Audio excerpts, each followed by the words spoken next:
Assalamualaikum dear students, welcome to my YouTube channel. I am Varisha. Today we will solve constructed response questions, question number 4, 5 and 6. So let's start question number 4. A ball is thrown vertically upward velocity v. It returns to the ground in time t. Which of the following graphs correctly represent the motion? Explain your reasoning. हमने बोला है एक ball को बिल्कुल सीधा vertically upward की तरफ फेंका जाता है वेलोसिटी v के साथ और ये ग्राउंड तक वापस आती है टाइम t के साथ. तो इनमें से कौन सा ग्राफ जो है वो बिल्कुल करेक्ट इस चीज़ को शो करता है और अपनी रीज़न भी जो है वो एक्सप्लेन करें. हम आंसर लिखेंगे graph A correctly represents motion. इनमें से ग्राफ ए जो है वो करेक्टली मोशन को रिप्रेजेंट करता है. वो क्यों? क्योंकि जब बॉल है when A ball is thrown vertically upward, जब एक यहाँ पर से बॉल को वर्टिकली अपवर्ड फेंका गया, then velocity v, its velocity decreases until it reaches highest point, then in downward direction its velocity increases because gravity acts downward. तो इसकी velocity जो है वो बढ़ती गई, उस वक्त तक बढ़ती गई जब तक कि इसकी velocity यानी बढ़ती गई और फिर जब उस वहाँ से इसकी जो ग्रेविटी ने इसके ऊपर असर करना, पहले वो वाली velocity से ये जाती गई जिसके साथ इसको पुश किया गया था, थ्रो किया गया था, और जब वो velocity ख़त्म हुई तो उसके बाद इसकी velocity नीचे की जानिब बढ़ती गई. ये देखिए नीचे की जानिब बढ़ती गई. वो क्यों बढ़ती गई? क्योंकि ज़मीन की ग्रेविटी की वजह से. तो इसलिए ये जो ए ग्राफ है ये बिल्कुल करेक्ट आंसर है. क्वेश्चन नंबर 5 देखेंगे. क्वेश्चन नंबर 5 है the figure give below shows the distance time graph for the travel of a cyclist. उन्होंने कहा ये एक डिस्टेंस टाइम ग्राफ है जिसमें एक साइक्लिस्ट जो है वो ट्रैवल कर रहा है. Find the velocities for the segment A B and C. उन्होंने आपको 3 सेगमेंट्स दिए हैं ए बी और सी और इनके लिए आपने उसकी वेलोसिटीज़ बतानी है. ओके, इसके लिए हमने ग्राफ बना लिया. We use formula. हम फार्मूला कैसे लिखेंगे? वेलोसिटी क्या इसके इक्वल होती है change in distance over change in time. यानी कि चेंज इन डिस्टेंस, जितना डिस्टेंस चेंज हो रहा है और जितना टाइम चेंज हो रहा है, तो ये डिस्टेंस टाइम ग्राफ है. ये साइड डिस्टेंस शो कर रही है, ये साइड टाइम शो कर रही है. तो हम पहले सेगमेंट 0 से 6 लेंगे. जो पहला सेगमेंट है वो है 0 से 6 तक का, यानी कि यहाँ तक का सेगमेंट. और इसके लिए हमने इनिशियल डिस्टेंस लिखा जो है 0 किलोमीटर, और उसके बाद हमने फाइनल डिस्टेंस लिखा. फाइनल डिस्टेंस जो हो जाता है वो क्या आ जाता है 1.8 किलोमीटर तक गया ए पॉइंट के लिए. ठीक है, फाइनल डिस्टेंस.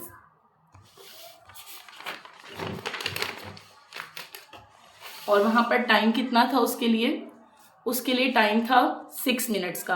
तो हमने वेलोसिटी लिखी, चेंज इन डिस्टेंस लिखा 1.8 था डिस्टेंस, उसमें से 0 को माइनस किया.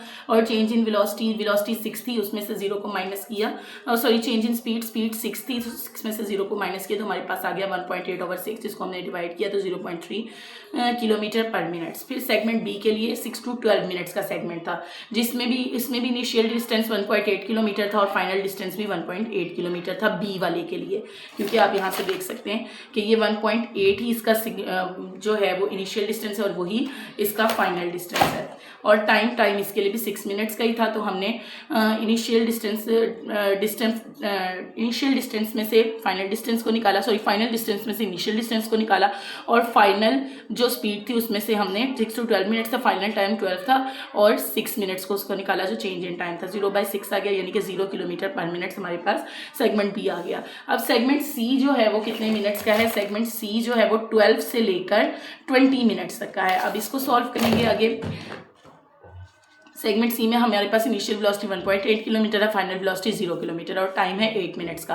तो हमने पहले चेंज इन डिस्टेंस लिखा. चेंज इन डिस्टेंस 0 से आ गया 1-8, और जो चेंज इन टाइम था वो था 20-12. तो हमने इनका चेंज निकाला और इन दोनों को डिवाइड किया तो हमारे पास -0.225 किलोमीटर पर मिनट्स आ गया.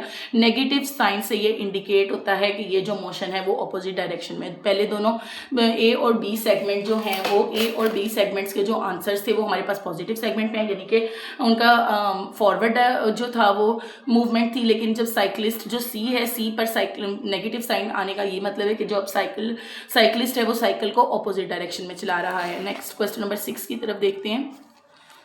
Is it possible that the velocity of an object is 0 at an instant of time but acceleration is not 0? If yes, give an example of such a case. उन्होंने कहा कि क्या ये पॉसिबल है कि जो एक्सेलरेशन है अगर वो 0 है तो वेलोसिटी किसी भी ऑब्जेक्ट की, एक्सेलरेशन नॉन ज़ीरो है तो वेलोसिटी किसी भी ऑब्जेक्ट की 0 हो सकती है. अगर है तो आपने ऐसी एक एग्जांपल देने हैं. तो हम इसका आंसर लिखेंगे when a ball is thrown straight up into the air it slows down as it goes up due to gravity. यानी कि एक बॉल को जब हम ऊपर की तरफ जाते हैं तो एक पॉइंट पर आकर इसका आहिस्ता हो जाती है, यानी कि वापस अपनी डाउनवर्ड डायरेक्शन पर आ जाती है। वो किसकी वजह से होता है? वो ग्रेविटी की वजह से होता है। At higher point its velocity become zero. जब यानी ये फुल स्पीड से जाती है, इसकी वेलोसिटी इंक्रीज होती जाती है ऊपर होते जाते जाते, लेकिन एक पॉइंट पर आकर वेलोसिटी जीरो हो जाती है फॉर एन इंस्टेंट, सिर्फ एक लम्हे के लिए। सिर्फ एक लम्हे के लिए जीरो होती है एक पॉइंट पर जाकर, क्योंकि फिर वो डाउनवर्ड डायरेक्शन में फिर वेलोसिटी इंक्रीज होना शुरू हो जाती है। Before it starts falling back down, जब वो फॉलिंग बैक डाउन, जब वो दोबारा नीचे की तरफ गिरना शुरू हो जाती है ग्रेविटी की वजह से, दोबारा से उसकी वेलोसिटी जो है वो इंक्रीज होना शुरू हो जाती है, लेकिन सिर्फ एक इंस्टेंट के लिए जीरो होती है। However even at that moment acceleration due to gravity 9.8 metre per second के downward still acting on it. लेकिन जिस पोजीशन पर जाकर उसकी जो वेलोसिटी होती है वो जीरो होती है, वहां पर भी acceleration 9.8 metre per second square होती है। किस वजह से? ग्रेविटी की वजह से जो उस पर एक्ट कर रही होती है। इसलिए ये पॉसिबल है कि जिस वक्त किसी भी बॉडी की वेलोसिटी जो है वो जीरो है और एक्सीलरेशन नॉन जीरो है, ऐसा पॉसिबल हो सकता है एट द सेम टाइम।